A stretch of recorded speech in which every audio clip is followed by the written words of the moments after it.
सरस्वती संस्कृत भाषा सोपानम 1 भाग 2 खाद्यानि बा खाद्य द्रव्याणि।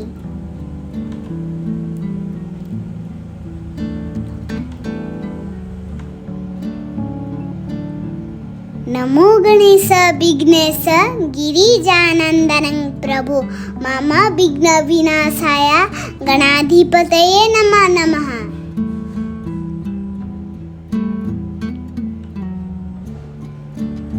देवताः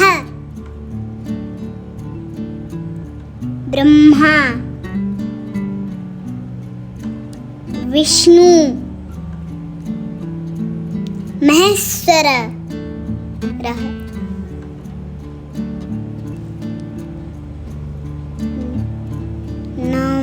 नमस्कार सांग माने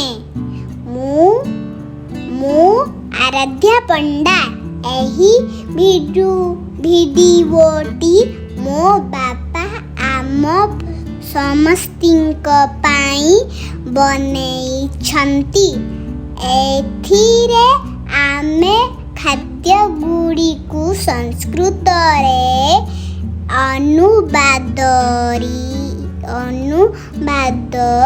करिबा शिखिबा। आस डेरी न करी आगकु बढ़िबा। भिडियोटी भल लागिले एहाकु निश्चित शेयर वो लाइक करिबे बोली आमर आशा।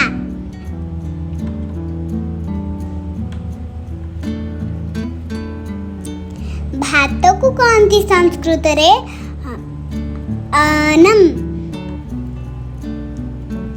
तरकारी को कहती संस्कृत रे व्यंजनम।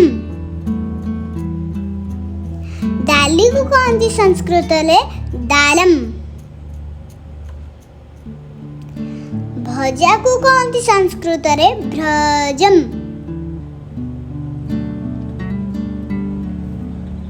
भाजन।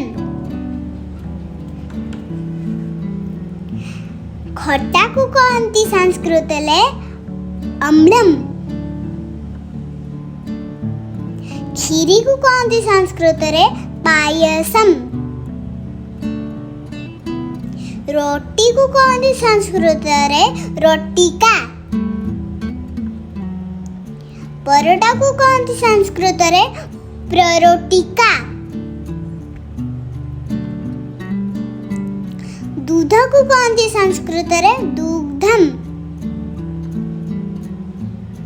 दही को कहती संस्कृत रे दधी। लड्डू को कहती संस्कृत रे लड्डूकम।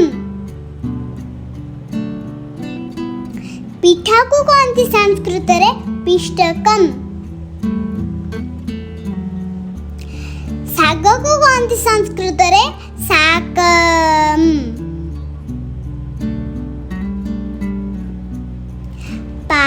पांपड़ को कहती संस्कृत रे प्रपटम प्रपटः।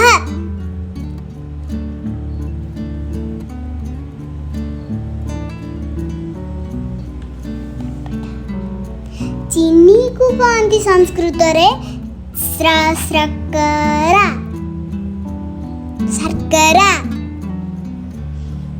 लूण को कहती संस्कृत रे लवणम। पानी को कहती संस्कृत रे जलम।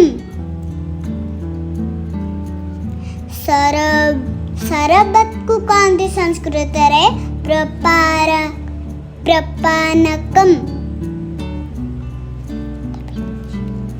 आजी घरे खाइबा समय रे माँ को संस्कृत रे खाद्य गुड़ी को कही शिखाई देबा। सांग माने भिडियोटी केमिति लागिला निश्चित जणाइबे। ପରବର୍ତ୍ତୀ ଭିଡିଓରେ ଆମେ ଫୁଲ ଓ ଫଳ ଗୁଡ଼ିକୁ ସଂସ୍କୃତରେ ଅନୁବାଦ କରିବା। ଭିଡିଓଟି ଭଲ ଲାଗିଲେ ଏହାକୁ ନିଶ୍ଚିତ ସେୟାର ଓ ଲାଇକ୍ କରିବେ ବୋଲି ଆମର ଆଶା। ଧନ୍ୟବାଦం ନମସ୍କାରಂ ଜୟ ଜଗନ୍ନାଥ।